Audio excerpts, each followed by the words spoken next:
nous sommes dans le secteur 8, un secteur qu'on avait déjà ouvert l'an dernier, de la grande salle de Fulconera, mais donc cette année dans des niveaux antérieurs.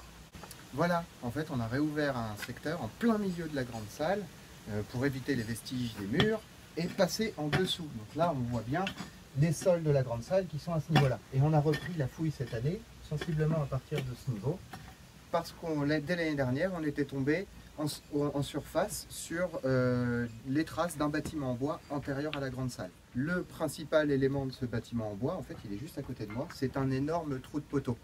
Il fait 1 mètre de diamètre, 1,30 m de profondeur, et il y avait un négatif ici d'un poteau en bois de 35 cm de section qui était implanté dans ce trou de poteau. C'est un des éléments porteurs d'un grand bâtiment en bois qui s'étalait certainement très largement en dehors de notre emprise de fouille.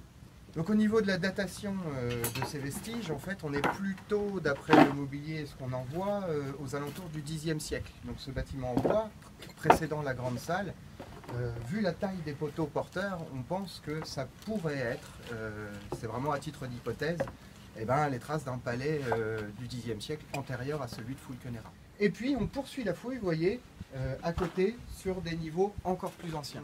On a découvert du mobilier de l'Antiquité tardive, 5e, 6e siècle, mais aussi un peu de mobilier gaulois, et progressivement, plus on descend et plus on trouve de mobilier préhistorique, et notamment du néolithique.